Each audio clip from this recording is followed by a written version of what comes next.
Welcome back to the Price of Business. I'm your host, Kevin Price, talking to you about you and your business. I've been really interested in what's going on out there in the whole independent book publishing front. I've been a writer for many years. It's one of my passions, one of the things I love to do.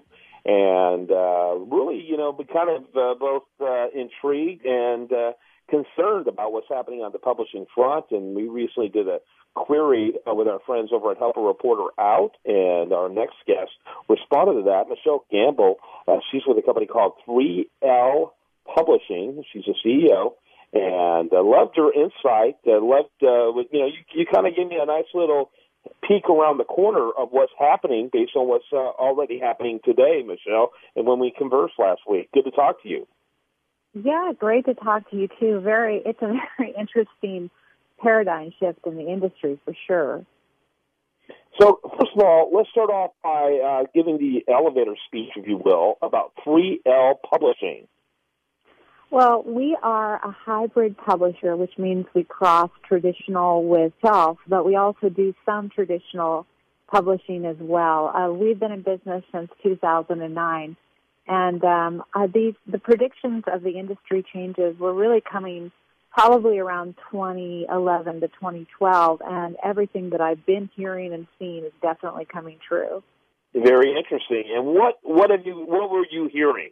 Well, I mean, I'm sure most industry people will agree that, the initial response to the ebook is it was going to take over, but those who still love print were resistant to that idea, as is what always happens, just like with the newspaper industry going to online. It's inevitable, and you have to change your business model to be prepared for that.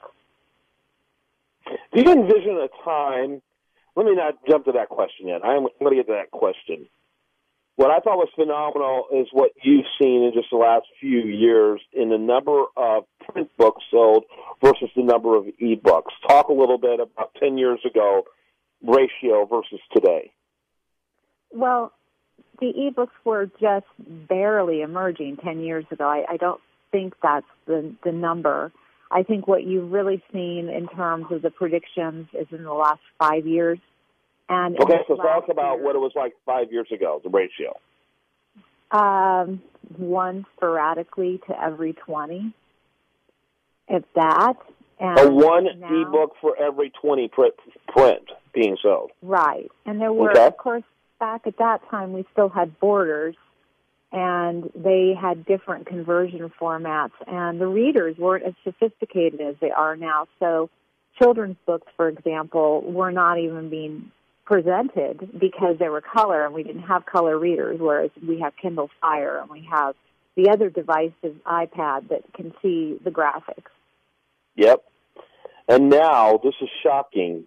What is the status now? Well, I saw a tremendous shift over, I'd say, the last 6 to 8 months. We just had a bestseller on Kindle as well as print in its categories called Chocolate Flowers, and she sold roughly 9 ebooks to every one print book. Now, what you're talking about, of course, is kind of anecdotal, right? It's based a lot on your particular business. But there's, this is indicative of what's happening trend-wise, is it not? Oh, yeah, no. I mean, and I think I told you, Kevin, that in the Wall Street Journal several years back, this was the prediction. And at that time, a lot of industry pundits were reluctant to embrace it because there's a lot of people who dislike their print books. I hear that daily, but still at the same time, the ease and the functionality of having a Kindle in your purse versus a stack of books when you travel or in your briefcase, I mean, it's undeniable. And in terms of the resources and space and the cost of business that it saves, because postage keeps going up. And ebook is just that one-time conversion, and then the consumer can download it to their heart's content. With that major paradigm shift, do you envision a time where we're no longer using print books? I think long term. I'm not talking, because we immediately think of people like me. I love holding books. I love how books feel. I love dog ears. I have my own. But I'm 53. I'm not 13. You know what I'm saying? I'm wondering demographically if it's going to have the path of the telephone directory. Well, yes.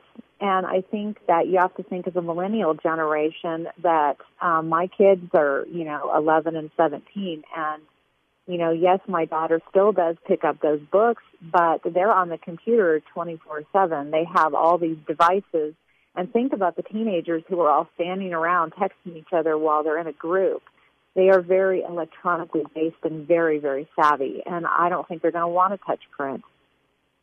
Mm-hmm. I think it's fascinating what's happening out there, and all I'm seeing is incredibly shrinking a book, the incredibly shrinking book, and it's so sad because it's sad on the one hand because I love books. I grew up on books, and I spent a lot of time reading news sites and that type of thing. But I still love the way a magazine feels. I like the way pages feel. But I have little doubt. I also read a lot. E-books now. I read probably about 30% of my reading is now on e-books as far as my book reading. And it's still not quite the same, but I can really see where kids who were only exposed to the e-book are only going to be interested in that over time. Well, it's interactive, too. It's not a static experience. It's dynamic. And we have to remember this is MTV post-generation.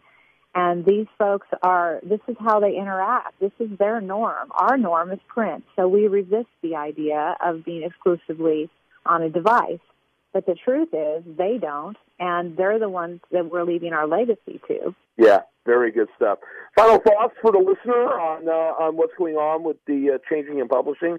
Well, I think that the industry has to adjust to this, and if you really get prepared and understand that the value to the publisher is in reduced manufacturing of print, reduction in postage, as well as reduction in storage space, and put all your emphasis on the most growing segment of the market, you're going to stay current and you're going to stay successful. But if you don't adjust to the change, it's going to sink your ship.